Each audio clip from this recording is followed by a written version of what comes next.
Comedian Kunal कामरा हा विधिमंडळाच्या हक्क भंग समितीसमोर आला होता आणि त्याने त्याचं म्हणणं हे मांडलेलं आहे. खरं तर त्याने काही ट्विटसुद्धा केलेले ज्याच्या माध्यमातून त्यांनी त्याचं म्हणणं मांडलेलं आहे आणि त्याचं टी-शर्टसुद्धा अनेक गोष्टी बोलत होतं. कुणाल कामरा याच्या सुनावणीनंतर जे भाजपचे नेते आहेत किंवा या समितीचे मेंबर्स आहेत ते मीडियासमोर आले होते आणि त्यांनी त्याच्या संदर्भातली स्टेटमेंट्स ही दिली होती. कुणाल कामराने हे स्पष्ट केलेलं आहे की त्याने ज्या पद्धतीचं गाणं तयार केलं होतं त्याच्यावर तो कुठेही माफी मागायला तयार नाहीये. कुणाल कामराच्या ज्या गोष्टी आहेत त्या समोर आल्या होत्या. पण त्याने या समितीसमोर त्याचं जे म्हणणं आहे ते संपूर्णपणे मांडलेलं आहे आणि ते जे संपूर्ण म्हणणं आहे, संपूर्ण त्याचं जे सगळे स्टेटमेंट आहे, ते एक्सक्लुझिव्हली मुंबई तकवर आम्ही तुमच्यासाठी घेऊन आलेलो आहोत.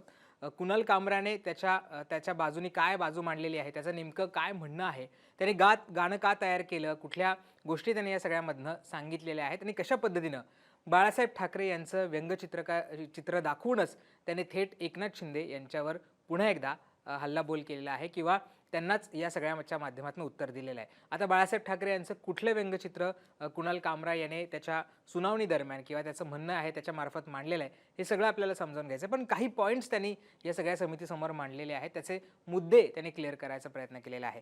अर्थात त्याचं जे उत्तर आहे ते इंग्रजीमध्ये आहे. मी ते ट्रान्सलेट करून तुमच्यापर्यंत पोहोचवण्याचा प्रयत्न करणार आहेत. मोठं उत्तर आहे.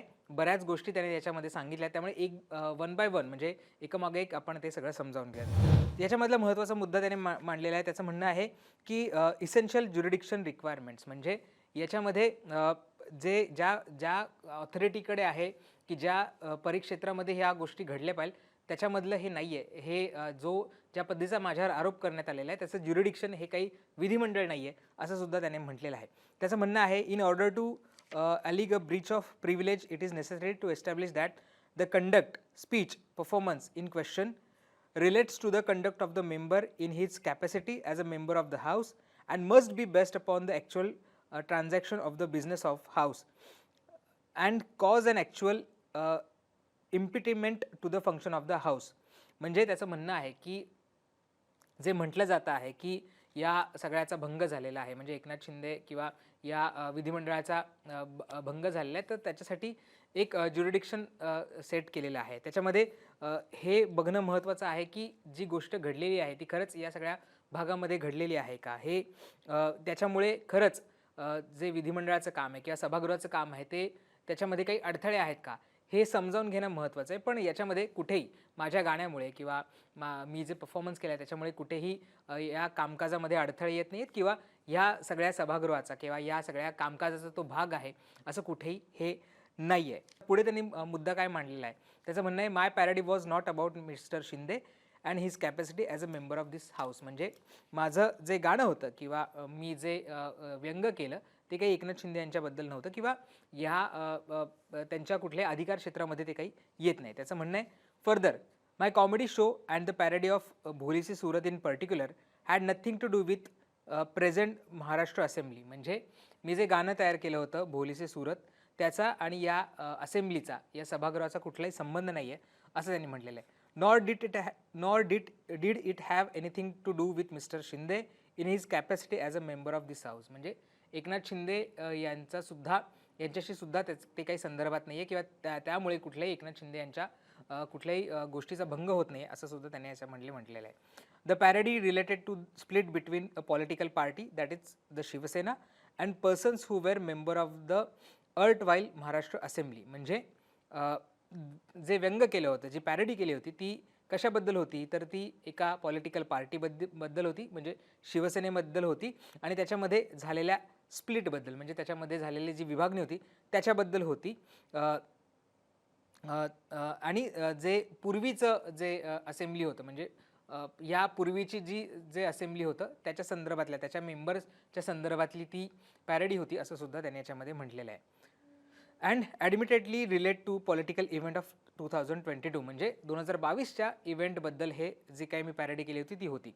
That assembly was dissolved prior to 2024 elections and the present assembly has no jurisdiction to exercise privilege power over comments made in respect of past events. म्हणजे ज्या शिवसेनेच्या मध्ये झालेल्या पक्षफुटीबद्दल मी पॅरडी केली होती किंवा जे मेंबर त्यावेळेसच्या सभागृहाचे मेंबर होते त्यांच्या संदर्भातलं ती होती आणि 2024ला पुन्हा एकदा इलेक्शन्स झालेले आहेत आणि त्यानंतर जी नवीन सभागृह स्थापन झालेलं आहे किंवा नवीन असेंब्ली स्थापन झालेली आहे त्याचा आणि पूर्वी एखाद्या असेंब्लीबद्दल केलेल्या कमेंटचा किंवा पॅरडीचा कुठलाही संबंध नाही आहे असं सुद्धा त्यांनी याच्यामध्ये म्हटलेलं आहे. आणि त्यामुळेच या नवीन सभागृहाला पूर्वीच्या सभागृहाबद्दल काही बोललं असेल किंवा पूर्वीच्या एखाद्या व्यक्तीबद्दल बोललेलं असेल तर त्याचा ह्या सभागृहाला त्याचा कुठेही कॉग्निझन्स घेण्याचा किंवा त्यांच्या ज्युरिडिक्शनमध्ये ती गोष्ट येत नाही असं सुद्धा त्याने सांगायचा याच्यामध्ये प्रयत्न केलेला आहे. पुढे तो म्हणतोय the functioning of the house was neither shaken or stirred by my parody. म्हणजे माझ्या व्यंगामुळे कुठेही या सभागृहाचं कामकाज थांबलेलं नाही आहे किंवा त्याच्यामध्ये कुठलाही व्यत्यय आलेला नाही किंवा ते ढवळून सुद्धा निघालेलं नाही आहे. तो म्हणतोय की my performance was not intend to and has clearly not had any effect on the functioning of the Maharashtra legislature. माझ्या व्यंगामुळे किंवा मी जो परफॉर्मन्स केला त्याच्यामुळे कुठेही ह्या सभागृहाला कुठेही ठेच पोचलेली आहे किंवा त्याच्या कामकाजामध्ये कुठेही अडथळा आला आहे असं कुठेही घडलेलं नाही आहे. There is no record of the legislature's business being affected by my comedy. माझ्या कॉमेडीमुळे कुठेही या सभागृहाचं कामकाज थांबलं आहे त्याचा कुठेही रेकॉर्ड नाही आहे असं सुद्धा त्याने म्हटलेलं आहे.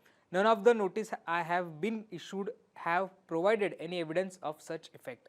मला ज्या नोटिसेस पाठवल्या त्याच्यामध्ये सुद्धा याच्याबद्दलचा कुठलाही पुरावा नाही आहे असं सुद्धा त्यांनी म्हटलेलं आहे. इनफॅक्ट मिस्टर एकनाथ शिंदे ज्यांच्यावर ही पॅरडी केलेली असं त्याचं म्हणणं आहे. In fact mister Eknath Shinde has in an interview to the national daily the Hindu stated that his work has continued unaffected by my performance. म्हणजे एकनाथ शिंदेने तर स्वतः म्हटलेलं आहे की त्यांच्या कामकाजावर कुठेही माझ्या परफॉर्मन्सचा फरक पडलेला नाही आहे. एका वृत्तपत्राला दिलेल्या मुलाखतीमध्ये त्यांनी हे स्पष्टपणे म्हटल्याचं सुद्धा त्याने त्याच्या उत्तरामध्ये म्हटलेलं आहे. पुढे काय म्हणतोय, if you can't take the heat get out of the kitchen. या मथळ्याखाली तर पुढचा मुद्दा मांडतोय. त्याचं म्हणणं आहे privileges conferred on a legislature are only to ensure there is a no obstruction to their functioning and cannot be imperiously exercised by elected representative to retaliate against perceived sights or insults. म्हणजे या सभागृहाला जे privileges मिळालेले आहेत ते आहेत त्याच्यामध्ये ह्या सभागृहाचं फंक्शनिंग थांबलं पाहिजे हा यातला महत्त्वाचा भाग आहे. जर एखाद्यावर आरोप असेल आणि ते कोणावरही अशा पद्धतीनं लादता येणार नाही. एखाद्या गोष्टीचा बदला घ्यायचा आहे, कोणाच्या विरोधात कुणीतरी कोणाचा तरी इन्सल्ट केला किंवा कोणाचा तरी अपमान केला म्हणून बदला घेण्यासाठी या हक्कभंगाचा वापर करणं हे कुठेही योग्य नाही आहे असं सुद्धा त्याने याच्यामध्ये म्हटलेलं आहे. पुढे तो म्हणतोय the parody that has triggered this proceeding is a part of the show. ज्याच्यामध्ये त्यांनी म्हटलेलं आहे की 45 मिनिटाचा शो होता आणि त्याच्यामध्ये 10 मिनिटाचा केवळ हा 10% सुद्धा नाही आहे हा जो भाग आहे ज्याच्याबद्दल आपण या सगळ्या प्रोसिडिंग्सबद्दल बोलतो आहे. जे नया भारत जे त्याने स्पेशल कव्हरेज होतं त्याच्याबद्दल आपण बोलतोय. नया भारतमधल्या अगदी 10% अशी गोष्ट आहे की ज्याच्यावर ही सगळी कारवाई किंवा प्रोसिडिंग्स होत आहे. आता नया भारतमध्ये त्याने काय म्हटलेलं आहे म्हणजे त्याचा पूर्ण मोटो काय होता तो कार्यक्रम करण्याचा तो सुद्धा त्याने सांगितलेला आहे. त्याचं म्हणणं आहे the intolerance of Indian political class for satirical speech. म्हणजे सध्याच्या राजकीय जो सगळा पॉलिटिकल क्लास आहे त्याचा जो राजकीय एखादी पॅरडी असेल किंवा एखादं सटायर असेल त्याच्याकडे बघण्याचा काय दृष्टिकोन आहे हे सांगायचा प्रयत्न त्याने त्याच्या परफॉर्मन्समधनं केला होता. The unscientific responses to the कोविड-19 pandemic by citizens and government. म्हणजे कशा पद्धतीनं अनसायंटिफिक रिस्पॉन्स केला होता कोविड-19ला लोकांनी असेल किंवा गव्हर्नमेंटनी असेल हे सुद्धा मी त्या सटायरमधनं किंवा त्या गाण्यामधनं सांगायचा प्रयत्न केला होता हे सुद्धा त्याने म्हटलेलं आहे. The Indian billionaires class their garish displays of wealth and their socio political gaffes असं त्यांनी सुद्धा म्हटलेलं आहे. म्हणजे जे गर्भ श्रीमंत आहेत भारतातले ते कशा पद्धतीनं त्यांच्या भपकेदार संपत्तीचं प्रदर्शन करतात किंवा इतर सगळ्या त्यांच्या गोष्टी आहेत हे सुद्धा मी दाखवण्याचा त्याचा प्रयत्न केला होता. आणखी त्यांनी काही मुद्दे मांडलेले आहेत जे त्याचं म्हणणं आहे की त्या परफॉर्मन्समधला मूळ भाग होता पण केवळ 10% सुद्धा जो भाग नाही आहे जे पॅरडी सॉन्ग त्याने तयार केलं होतं त्याच्यावरच ह्या सगळ्या संदर्भातली कारवाई ही केली जाते असं सुद्धा त्यांनी म्हटलेलं आहे. पुढे तो म्हणतोय it is clear that complaint in these proceedings has singled out my remarks about mister Shinde without any context and without considering the broader canvas of the show and the nature of purpose of the satire. म्हणजे हे दिसतं आहे की ही जी तक्रार करण्यात आलेली आहे ती केवळ जे मी एकनाथ शिंदे यांच्याबद्दल जे रिमार्क्स केलेले आहे त्याच्याबद्दल विचार केला जातोय, पण पूर्ण कॅनव्हास काय आहे, मी कशा पद्धतीनं ते सटायर तयार केलेलं आहे किंवा मी जे कशा पद्धतीनं गाणं तयार केलेलं आहे त्याच्यावर कुठेही विचार होत नाही असं सुद्धा त्याने असं म्हटलेलं आहे. There is clearly no intent to single out any out a particular individual or political party or to insult or humiliate such person or party. इथे कुठेच क्लिअरली माझा कुठलाही असा उद्देश नव्हता की कुठल्या तरी पर्टिक्युलर व्यक्तीला किंवा कुठल्याही पर्टिक्युलर पार्टीचा इन्सल्ट करायचा किंवा त्यांना ह्युमिलेट करायचं असं कुठलाही याच्यामध्ये कुठेही इंटेंट नाही आहे. हे जर तुम्ही सगळा कार्यक्रम बघितला किंवा सगळी जो परफॉर्मन्स बघितला त्याच्यावरून तुमच्या लक्षात येईल असं सुद्धा त्यांचं म्हणणं आहे. पुढे तो म्हणतोय की my parody related to seismic political event in Maharashtra in year 2022 and Mr. Eknath Shinde's role in these events. In my performance, I referred to Mr. Shinde as bespectacled and bearded, referred to his past profession.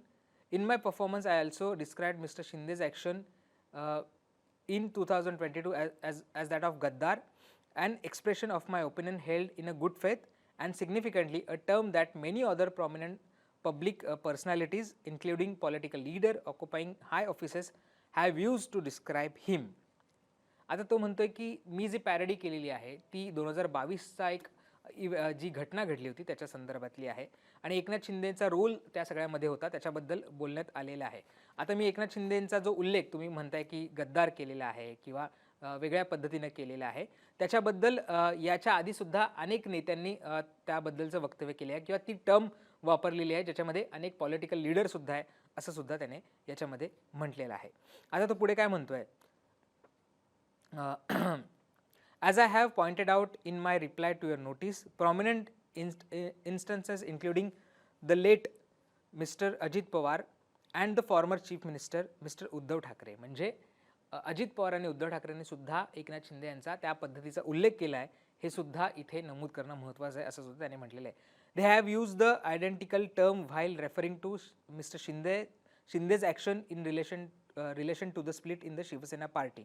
म्हणजे या दोघांनी सुद्धा जेव्हा शिवसेनेचा split झालं त्यानंतर एकनाथ शिंदेचा उल्लेख त्या पद्धतीचा केला आहे हे सुद्धा त्याने याच्यामध्ये सांगितलं आहे. Mister Shinde himself is reported to have called member of the other faction of the Shiv Sena traitors. म्हणजे शिवसेनेच्या जे दोन भाग झाले त्यानंतर त्यांच्या समोरची जी पार्टी होती त्यांनी सुद्धा शिंदेचा उल्लेख अशा पद्धतीने केलेला आहे हे स्वतः एकनाथ शिंदेंनी सुद्धा रिपोर्ट केलेलं आहे किंवा त्याची मांडणी केलेली आहे. Despite these exchanges being widely circulated, they were not perceived as an insult to the assembly or provocation to its members. म्हणजे याआधी सुद्धा अशा पद्धतीचा उल्लेख अनेकदा केलेला असताना म्हणजे पॉलिटिकल लीडर्सने अशा सुद्धा पद्धतीचा उल्लेख केलेला असताना आणि तो वाईडली सर्क्युलेटेड असताना सुद्धा तेव्हा कधीही हा असेंब्लीचा इन्सल्ट आहे किंवा तिथल्या मेंबर्सचा इन्सल्ट आहे किंवा त्यांना प्रोवोक करण्यासाठी गोष्ट वापरली आहे असं कधीही याच्या आधी म्हणण्यात आलं नव्हतं हे सुद्धा त्याने त्याचा पॉईंट मांडताना म्हटलेलं आहे. A citizen criticism of public official in terms that are vehement, sarcastic and even unpleasant in constitutionally protected. म्हणजे एखादं पब्लिक फिगरबद्दल कोणी क्रिटिसाइज केलं किंवा एखाद्याने सटायर केलं किंवा एखादा सार्कॅझम वापरला तरीसुद्धा संविधानामध्ये त्याचे राईट्स प्रोटेक्टेड आहेत किंवा अशा पद्धतीचं क्रिटिसिझम करू शकतो असं सुद्धा त्याने याच्यामध्ये म्हटलेलं आहे. If the member of this house claim to be easily provoked or unduly affected by satire or find it difficult to carry out their functions because of comedians jokes cause them embarrassment, it is they who are unfit to hold office and in violation of their constitutional oath and not I who is in violation of the law. म्हणजे एखादा member या हाऊसचा एखादा member जर त्याच्यावर केलेला joke जर carry करू शकत नाही आहे किंवा त्याच्यामुळे त्याच्या कामावर फरक पडतो आहे तर मग हे तो त्याचं काम करण्यासाठी किंवा तो ती पोझिशन होल्ड करण्यासाठी अनफिट आहे असं सुद्धा म्हणतोय आणि तो पुढेही म्हणतोय की ज्याने जी शपथ घेतलेली आहे त्याच्यासाठी सुद्धा तो व्हायोलेट करतोय किंवा ती शपथसुद्धा तोडतोय असं सुद्धा कुणाल कामराने याच्यामध्ये म्हटलेलं आहे. त्याने बरेच टेक्निकल गोष्टीसुद्धा त्याच्यामध्ये सांगितलेल्या आहेत. त्याचबरोबर त्याच्याबद्दल कुठल्या गोष्टी याच्यामध्ये झालेल्या त्याचासुद्धा उल्लेख केलेला आहे. त्याचं म्हणणं आहे की जर तुम्हाला एखादी गोष्ट बोलली गेलेली आहे आणि ती जर काही तुमचं इन्सल्टिंग आहे किंवा एखाद्याबद्दलचे डिफॉर्मेटिव्ह असेल तर त्याच्यासाठी वेगळे सुद्धा गोष्टी आहेत. तुम्ही तक्रार दाखल करू शकता किंवा कोर्टामध्ये दाद मागू शकता. पण एखाद्याचा इन्सल्ट झाला असं तुम्हाला वाटत असेल तर तुम्ही पूर्ण असेंब्लीचा इन्सल्ट झालेला आहे किंवा तिथे कुठेतरी हक्कभंग झालेला आहे अशा पद्धतीनं ते दाखवणं हे चुकीचं असल्यासुद्धा त्यांनी म्हटलेलं आहे. पुढे तर म्हणतं की no provision of the constitution of India or the rules of Maharashtra assembly contemplate the exercise of legislative privilege on the grounds that a member has been insulted by remark of private citizen. Member of the assembly, like all citizens, are entitled to private remedies if they feel they have been insulted, offended or defamed. They are free to resort to such remedies. म्हणजे जर त्यांना वाटलं की कुणीतरी माझा insult केला आहे किंवा माझ्याबद्दल चुकीच्या गोष्टी बोललेल्या आहेत तर अनेक गोष्टी आहेत, अनेक प्रायव्हेट गोष्टीसुद्धा आहेत की ज्याच्यामध्ये त्या पद्धतीने ते दाद मागू शकतात किंवा त्याच्या पद्धतीने त्यांच्या विरुद्ध जर एखादी गोष्ट आली असेल तर त्याच्यामध्ये ते दाद मागू शकतात. मग त्याच्यामध्ये त्यांनी उदाहरणंसुद्धा आली की मुरजी पटेल यांनी कशा पद्धतीनं FIR खार पोलीस स्टेशनला फाईल केलेली आहे किंवा इतरसुद्धा कशा पद्धतीने दिल्लीमध्ये सुद्धा शिवसेनेच्या जे तिथले प्रमुख आहेत त्यांनी सुद्धा FIR करायचा प्रयत्न केला होता आणि त्यास कोर्टाने त्याच्या संदर्भात काय काय म्हटलेलं आहे हे सुद्धा त्याने त्याच्यामध्ये सांगायचा प्रयत्न केलेला आहे. आता पुढे सुद्धा त्याने अनेक गोष्टी याच्यामध्ये मांडलेल्या आहेत की ज्याच्यामध्ये त्यांनी कशा पद्धतीनं कागदपत्र मागितली होती ती त्याला मिळालेली नाही आहे. त्याच्यावर जे आरोप करण्यात आले होते त्याच्यामध्ये कुठले प्रूफ सबमिट केलेले आहेत त्याच्याबद्दलची सगळी कागदपत्रे ती सुद्धा मिळालेली नाही आहे याचा सुद्धा उल्लेख त्याच्या याच्यामध्ये केलेला आहे. आता त्यांनी त्याचा सगळा जो रिपोर्ट आहे किंवा त्याचं म्हणणं आहे त्याचं शेवट करताना एक व्यंगचित्र दाखवलेलं आहे. हे तुमच्या स्क्रीनवर सुद्धा नंतर दिसेल. हे व्यंगचित्र आहे बाळासाहेब ठाकरे यांचं ज्याच्यामध्ये आपण बघतोय की तत्कालीन पंतप्रधान इंदिरा गांधी यांचा फोटो दिसतोय आणि त्यांचं एक व्यंगचित्र त्यांनी तयार केलेलं आहे ज्याच्यामध्ये वेगवेगळ्या पॉलिटिकल गोष्टींवर त्यांनी या सगळ्यामध्ये भाष्य केलं होतं. ते व्यंगचित्र त्यांनी त्याच्यामध्ये दिलेलं आहे आणि त्याच्यामध्ये तो म्हटलेला आहे की over the last year I have faced multiple proceedings for a joke that I made about a fight for the political legacy of one of India's most fiery and acclaimed political cartoonist. तो म्हणतोय की ज्या भारतातले जे cartoonist आहेत ज्यांची एक मोठी परंपरा आहे अशा पद्धतीचे सटायर करण्याची किंवा टीका करण्याची, त्यांची लेगसी पुढे घेऊन त्यांची परंपरा पुढे घेऊन जाण्यासाठी माझ्यावर याआधीसुद्धा अनेकदा या सगळ्या प्रोसेसमधनं जावं लागलेलं आहे किंवा अशा कारवाया माझ्यावर झालेल्या आहेत असं सुद्धा त्यांनी म्हटलेलं आहे. पुढे त्यांनी बाळासाहेब ठाकरेंचं नाव घेतलेलं आहे. Balasaheb Thackeray in a career as a political cartoonist that spanned several decades and political regimes has lampooned and ridiculed many figures of authority including sitting prime minister. त्यांनी म्हटलेलं आहे की बाळासाहेब ठाकरे ज्यांना आपण कार्टूनिस्ट म्हणून सुद्धा ओळखतो त्यांनी त्यांच्या करिअरची सुरुवात ही राजकीय कार्टूनिस्ट म्हणून केली होती. ते सर्वदूर पसरलेले होते. अनेक वर्ष त्यांची कार्टून ही प्रसिद्ध होती. त्यांनी खरं तर एका अर्थाने दीप प्रज्वलन केलं होतं किंवा दीप प्रज्वलित केलं होतं अशा पद्धतीच्या सटायरचा आणि त्यांनी अनेकांची थट्टा मस्करी केलेली आहे अशा पद्धतीच्या त्यांच्या कार्टूनमधनं किंवा सटायर केलेल्या त्यांच्या कार्टूनमधनं. अशा लोकांचं त्यांनी सटायर केलेलं आहे किंवा त्यांची थट्टा मस्करी केलेली आहे ज्याच्यामध्ये प्राईम मिनिस्टरांचा सुद्धा समावेश होतो. म्हणजे त्यावेळेसच्या प्राईम मिनिस्टरचा सुद्धा समावेश होतो.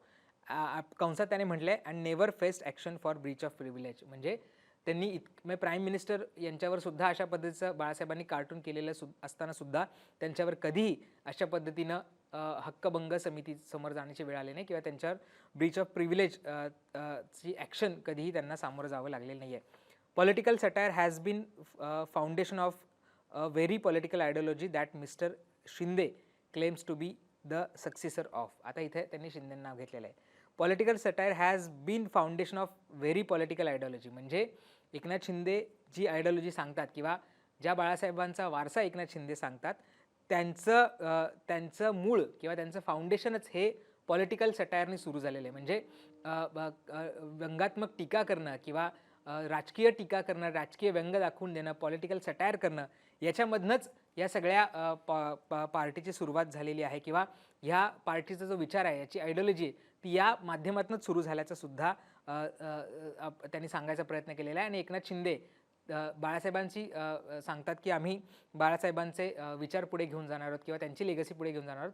तर ह्या सगळ्याची लेगसी अशा पद्धतीच्या सटायरमधनंच सुरू झालेली आहे असं सुद्धा कुणाल कामरे यांनी याच्यामध्ये सांगितलेलं आहे. पुढे तो म्हणतोय की one would imagine that defending Balasaheb ठाकरेच political legacy would extend to protecting the freedom of cartoonist and satirists. म्हणजे बघा इथे असं त्याचं म्हणणं आहे की बाळासाहेब ठाकरेंची लेगसी आणि त्यांचं फ्रीडम ऑफ कार्टुनिस्ट हे पुढे एखादा पुढे घेऊन जाईल किंवा घेऊन गेला पाहिजे असं सुद्धा त्याने या सगळ्यामध्ये म्हटलेलं आहे. आणि मग त्याने म्हटलेलं आहे की जे पॉलिटिकल कार्टून त्याने दाखवलेलं आहे किंवा बाळासाहेबांचं कार्टून दाखवलं आहे त्याच्यामधूनच त्यांनी सांगायचा प्रयत्न केलेला आहे की स्वतः बाळासाहेब ठाकरेच अशा पद्धतीचं व्यंग करून किंवा व्यंगचित्र काढून जे पॉलिटिकल लीडर्स होते किंवा त्यावेळेसची पॉलिटिकल सिच्युएशन होती त्याच्यावर भाष्य करायचे, त्याच्यावर टीका करायचे आणि तेव्हा कधीही त्यांना अशा पद्धतीच्या कारवाईचा सामोरं जावं लागलं नाही किंवा त्यांच्यावर कधी अशा पद्धतीचे आरोप करण्यात आले नव्हते. आणि तीच लेगसी म्हणजे जे बाळासाहेब ठाकरे अशा पद्धतीचं सटायर करायचे किंवा कार्टून काढायचे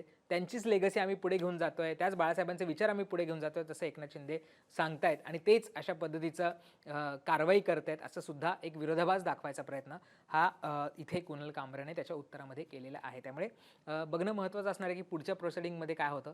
त्याने कुठेही माफी मागायला नकार दिलेला आहे आणि त्याने त्याच्या पद्धतीनं जे मी आता मुद्दे सांगितले त्याच्या पद्धतीने त्याची बाजू मांडायचा प्रयत्न केलेला आहे. एक महत्त्वाचा मुद्दा म्हणजे त्याचं म्हणणं आहे की हे काही ज्युरिडिक्शनच नाही आहे, म्हणजे विधानसभा किंवा विधान परिषद किंवा विधिमंडळ हे काही या सगळ्या कारवाईचा किंवा त्यांना ॲक्शन घेण्याचा याच्यामध्ये काही ते काही ज्युरिडिक्शनच नाही आहे किंवा त्यांचा अधिकारच नाही आहे असं सुद्धा त्याने याच्यामध्ये म्हटलेलं आहे. त्यामुळे पुढच्या सगळ्या सुनावणीमध्ये काय होतं हे पाहणं महत्त्वाचं असणार आहे. पण कुणाल कामरानी हे जे उत्तर दिले आहे किंवा सविस्तर त्याची मांडणी केलेली आहे त्याच्याबद्दल तुम्हाला काय वाटतं हे आम्हाला कमेंट करून सांगायला विसरू नका. आणि मुंबई तकला तुम्ही सबस्क्राईब केलं असेल ते सुद्धा करा. धन्यवाद.